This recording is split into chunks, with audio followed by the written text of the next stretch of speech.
Thomas, on a l'habitude de dire que plus c'est long, plus c'est bon.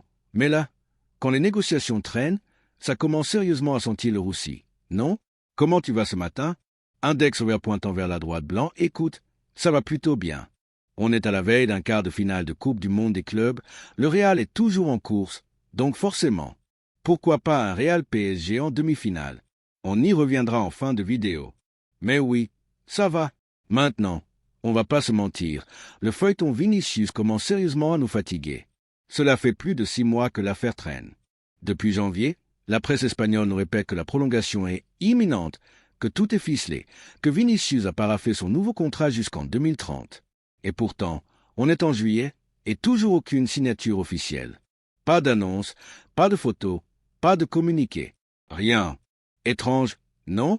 Et ce qui est encore plus troublant, c'est la cacophonie médiatique. Un jour, on te dit que tout est réglé, que le Brésilien va devenir l'un des joueurs les mieux payés du club. Le lendemain, c'est El Chiringuito qui balance que tout est suspendu, que Vinicius veut prendre le contrôle de son destin, que ce n'est plus le club qui dicte la suite. Et franchement, quand t'entends des sons de cloche aussi contradictoires, tu sais plus trop à qui faire confiance. Mais une chose est sûre, quand une prolongation traîne autant, c'est rarement bon signe. Et forcément, ça nous rappelle certains dossiers du passé. Des situations similaires avec des joueurs majeurs du Real où tout semblait bien engagé, jusqu'à ce que tout capote. Petit rappel du contexte, l'hiver dernier, tout le monde était d'accord pour dire que Vinicius allait prolonger. On parlait même d'un contrat record où il deviendrait, si ce n'est le joueur le mieux payé, au moins dans le top 3 du vestiaire. Fabrizio Romano lui-même avait confirmé que tout était prêt, qu'il ne s'agissait que d'une question de temps. Et pourtant, rien. Moi je le dis clairement à la communauté madridista. J'adore Vinicius. Je le dis peut-être pas toujours avec des mots très affectifs, mais ce qu'il a accompli lors de la dernière Ligue des Champions remportée par le Real, c'était immense. À mes yeux, il aurait même mérité le Ballon d'Or cette année-là. Mais depuis, il y a eu du changement. Avec l'arrivée de Mbappé notamment, Vinicius a dû se réadapter, recalibrer son rôle, et son impact a été un peu moins éclatant. Le Ballon d'Or 2024 perdu a pesé.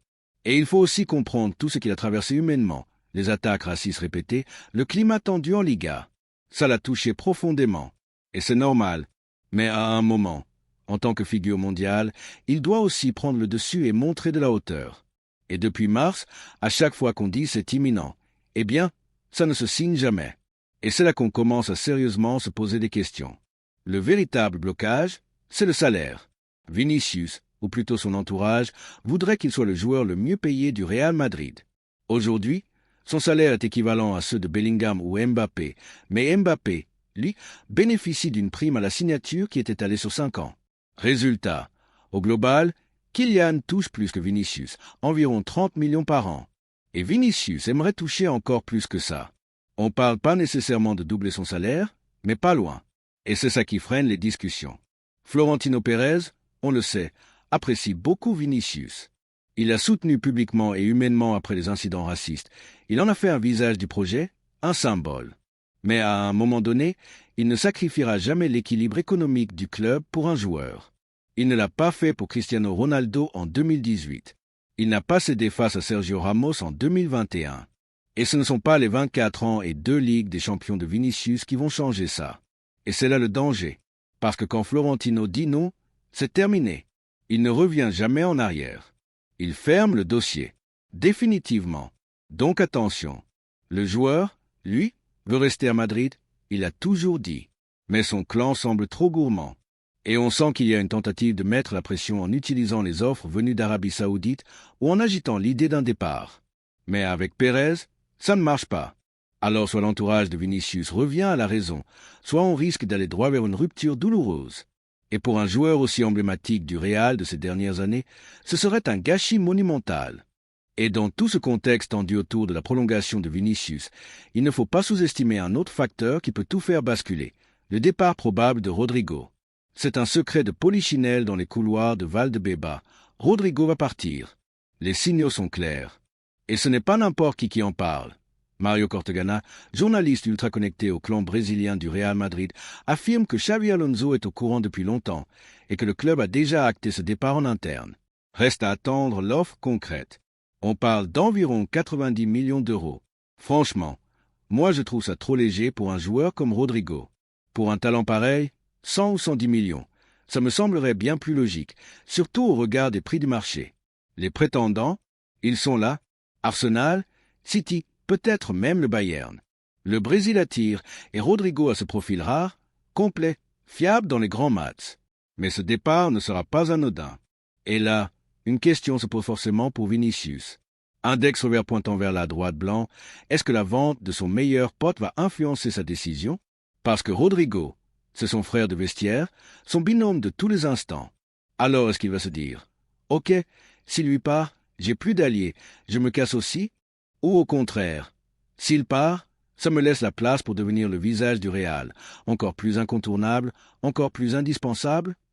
C'est là que ça devient intéressant, parce qu'on peut avoir deux lectures différentes de la situation.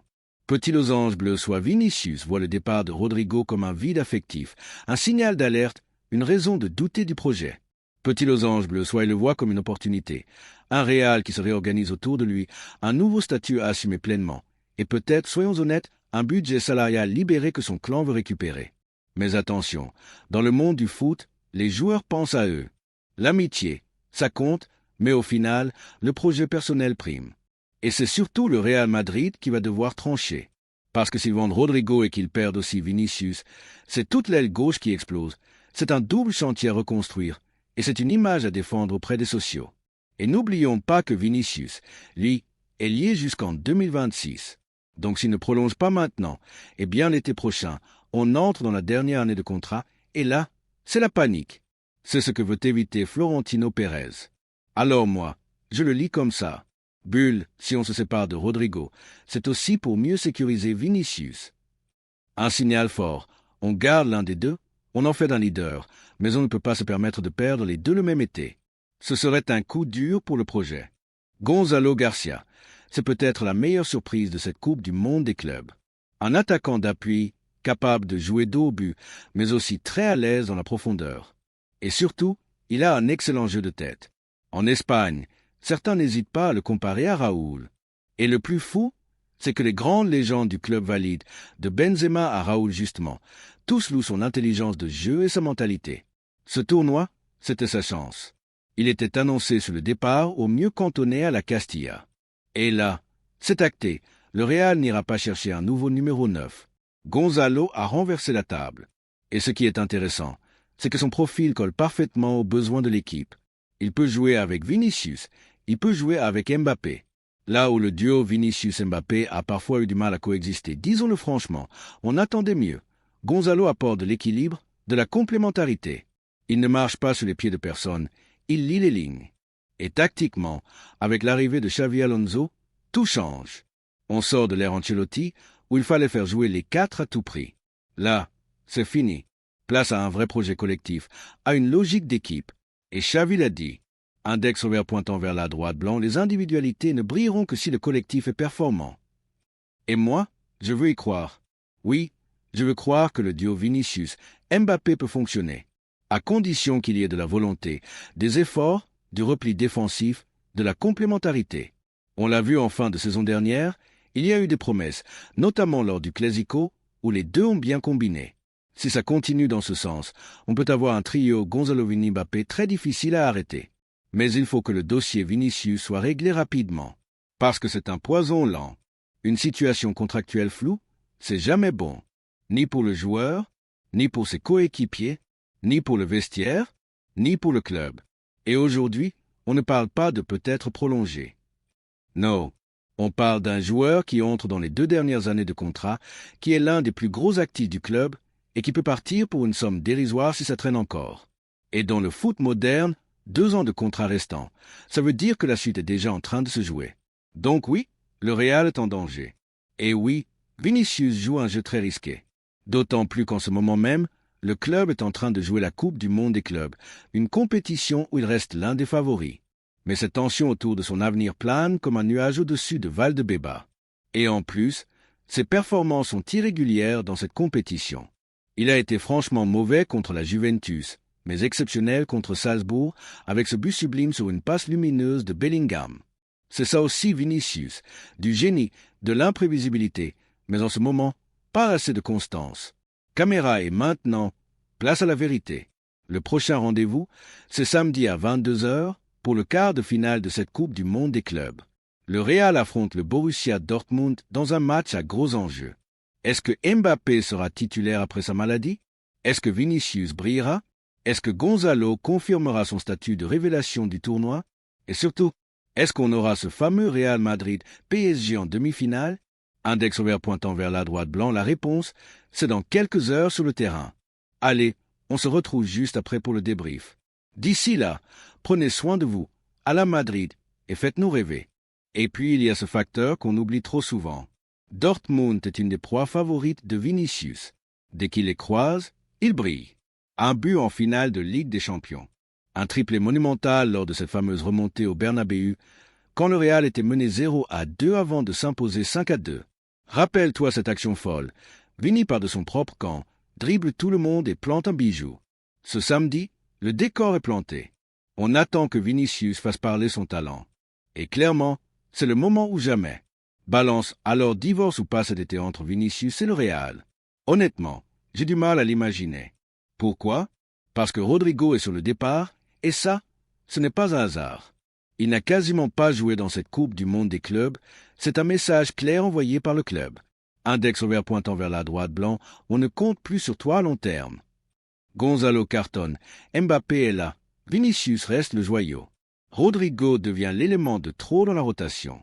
Et franchement, il y a une vraie part d'injustice dans son traitement. C'est un joueur hyper talentueux, mais qui n'a jamais vraiment joué à son poste, qu'on sort souvent le premier même quand il est bon.